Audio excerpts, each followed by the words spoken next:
As violências urbanas e a escola. Uma pesquisadora francesa, Luciane Boitrong, estudou durante muitos anos a degradação nos bairros de periferia. Ela assinala claramente a relação que esta tem com a educação. Os jovens problemáticos formam grupos em geral bem conhecidos pela polícia, mas como ainda não têm 18 anos, gozam praticamente de impunidade legal. A lei supõe que alguém abaixo dessa idade não seja responsável por seus atos, como também não responsabiliza os pais. Os jovens podem agir de maneira antissocial enquanto a sociedade não adota medidas para abreviar esses abusos. Como se não bastasse, os meios de comunicação não são capazes de distinguir entre os atos antissociais e uma suposta reação saudável contra as velhas convenções sociais, que eram à moda quando os jornalistas em questão eram jovens. A própria cobertura midiática pode estimular os atos de violência porque promove uma competição entre os jovens para conseguir aparecer na televisão. Calou profundamente a ideia de que se algo é lúdico, é aceitável e até bonito. Quando provocam outros jovens para humilhá-los e um adulto intervém, a resposta habitual é que o fazem para se divertir e que se trata de uma brincadeira. Se a vítima protesta, será agredida tão logo o adulto se ausente. Quando os mesmos jovens obrigam outras crianças ou jovens a lhes dar seus pertences, é mais para humilhá-los do que para utilizar esses objetos. Esses logo serão jogados longe ou destruídos pelo puro prazer de destruir algo. A mencionada pesquisadora observou que entre os jovens em questão falta qualquer respeito pelos adultos, pela sociedade e pela lei. Não demonstram empatia alguma por suas vítimas. Respeitam a lei do mais forte, que são eles mesmos, já que a sociedade não utiliza a violência contra eles. A única coisa que respeitam é a lealdade entre os membros do mesmo grupo. Andam em bandos, e assim numa situação tensa constituem a maioria de tal modo que intimidam suas vítimas e os adultos que poderiam querer intervir. Em geral, o adulto não intervém porque sabe que a sociedade delegou à polícia o controle da violência.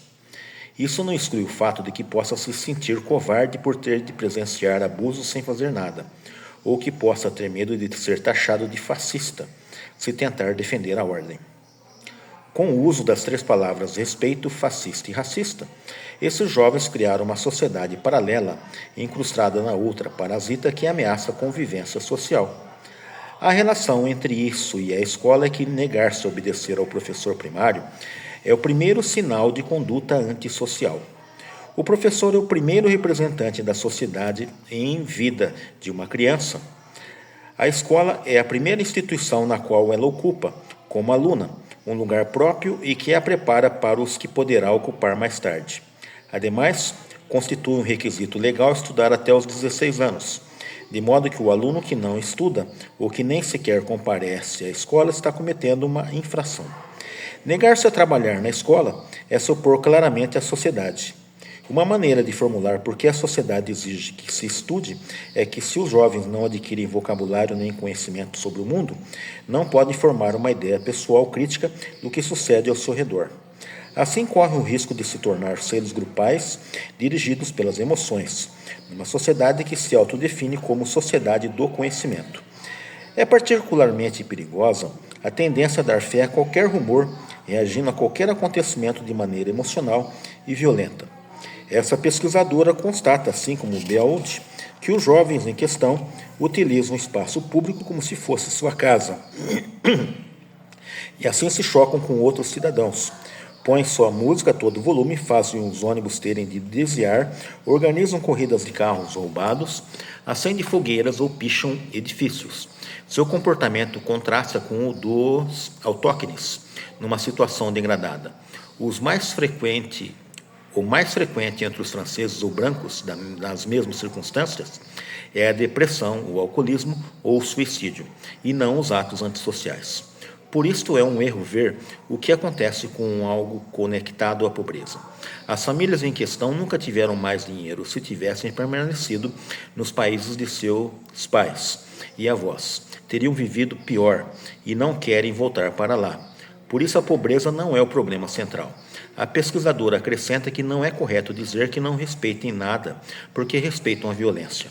Se instala o narcotráfico num bairro, os novos chefes desse negócio não toleram nenhuma oposição e são obedecidos. O que nos dizem a pesquisa de Bealdi de Buitrong é que a escola é um espaço público, que os docentes não são os representantes da sociedade, que trabalhar na escola é uma obrigação e que, se a sociedade não se faz respeitar na escola, dificilmente será respeitada mais tarde. A isso devem acrescentar os testemunhos de Lussart e Lebris, que dizem ser impossível ensinar seu aluno a não aceitar as regras de comportamento e as exigências de trabalho. Dificilmente se poderia encontrar uma avaliação mais convincente de por que a nova pedagogia não funciona para os alunos sem apoio familiar.